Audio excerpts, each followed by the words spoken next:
কৃষ্ণপ্রেমী গুণী শ্রোতাজনেরা,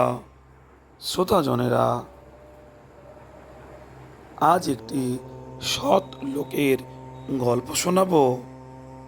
আপনারা তা ঈশ্বর চিন্তার মধ্য দিয়ে শ্রবণ করুন। অনেক দিন আগে এক দেশে এক ধনবান ব্যক্তি বাস করতেন।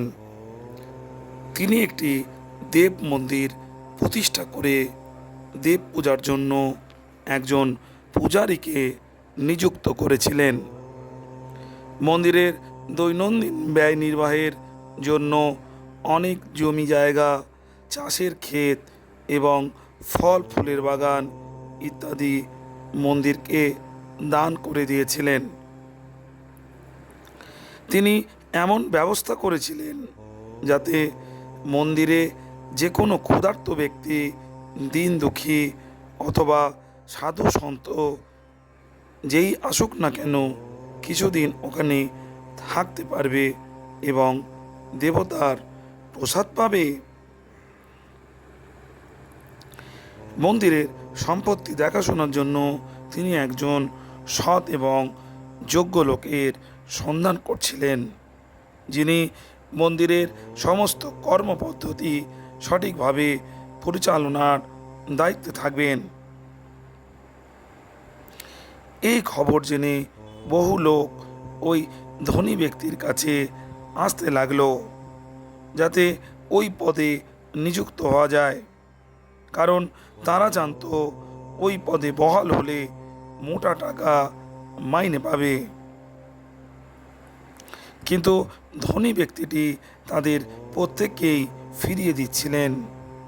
তিনি সকলকেই বলছিলেন, আমার একজন প্রকৃত ভালো লোক দরকার, আমি নিজেই তাকে পরীক্ষা করে নেব। লোকেরা তাকে মনে মনে গালাগালি দিয়ে চলে যেতে লাগলো।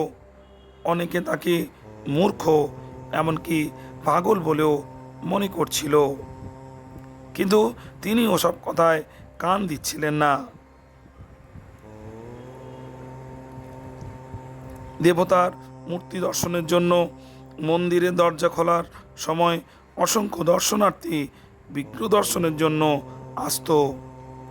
তখন ওই ধনী ব্যক্তি নিজের অট্টালিকার ছাদে দাঁড়িয়ে মন্দিরগামী প্রত্যেকটি দর্শনার্থীকে নীরবে নিরীক্ষণ করতেন। একদিন একজন লোক মন্দিরে দেব মূর্তি দর্শন করতে এলো। তার পরনে ছেঁড়া ময়লা কাপড়, সে লেখাপড়াও খুব বেশি জানতো না। ঠাকুর প্রণাম করে চলে যাওয়ার সময় ভদ্রলোক তাকে নিজের কাছে ডেকে পাঠালেন। বললেন, আপনি এই মন্দিরের দেখাশুনোর দায়িত্ব নেবেন? লোকটি খুব আশ্চর্য হয়ে বলল, সে কি, আমি তো অল্প শিক্ষিত, আমি এত বড় মন্দিরের কাজকর্ম পরিচালনা কি করে করব? ধনী ভদ্রলোক বললেন, আমার বেশি লেখাপড়া জানা লোকের দরকার নেই, আমি একজন সৎ এবং পরোপকারী লোককে মন্দিরের দায়িত্ব দিতে চাই। তখন লোকটি উত্তর দিল, এত লোক থাকতে আপনি আমাকেই কেন ভালো লোক বিবেচনা করলেন? ধনী ভদ্রলোক বললেন, আমি জানি আপনি একজন ভালো মানুষ। মন্দিরে যাওয়ার পথের মাঝে একটা ইটের টুকরো মাটিতে পোঁতা ছিল, আর তার একটা কানা মাটির ওপরে বেরিয়েছিল। আমি এখানে অনেক দিন থেকেই লক্ষ্য করছি, ওই ইটে অনেক লোকের পায়ে চোট লাগে, তারা হোঁচট খেয়ে পড়ে যায়, কিন্তু ইট সরানোর চেষ্টা না করেই খোঁড়াতে খোঁড়াতে চলে যায়। আপনার তো ওই ইটে আঘাতও লাগেনি, তবুও আপনি সেটা দেখেই তুলে ফেলবার ব্যবস্থা করলেন। আমি দেখলাম আপনি আমার লোকজনদের কাছ থেকে একটা শাবল চেয়ে নিয়ে ইটের টুকরোটা তুলে দিলেন, আর সেই জায়গাটাও মাটিটাও পিটিয়ে সমান করে দিলেন। লোকটি বললে, রাস্তায় পড়ে থাকা কাঁটা, কাঁকড় আর হোঁচট খাওয়ার মতো ইট পাথরের টুকরো সরিয়ে দেওয়া তো প্রতিটি মানুষের অবশ্য কর্তব্য। আমি তো সেটুকুই করেছি মাত্র। এই শুনে তিনি বললেন, নিজের কর্তব্য কী তা জানা এবং পালন করাই তো প্রকৃত ভালো লোকের লক্ষণ। সব কিছু ভেবেচিন্তে ধনী ভদ্রলোক ওই সাধারণ অথচ বিবেক বিবেচনা সম্পন্ন ব্যক্তিকেই মন্দিরের কাজে বহাল করলেন।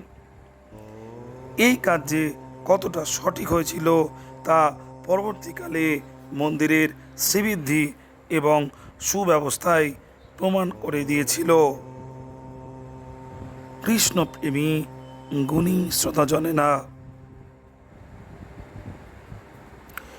প্রকৃত সৎ লোকটির গল্পটি যদি আপনাদের ভালো লেগে থাকে তবে কৃষ্ণ চর্চায় চ্যানেলটিকে সাবস্ক্রাইব করতে ভুলবেন না।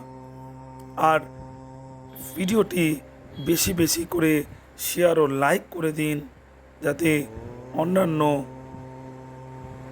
শ্রোতারা এই ভিডিওটি শুনতে পারেন। ভালো থাকবেন গুণী শ্রোতাজনেরা। নমস্কার।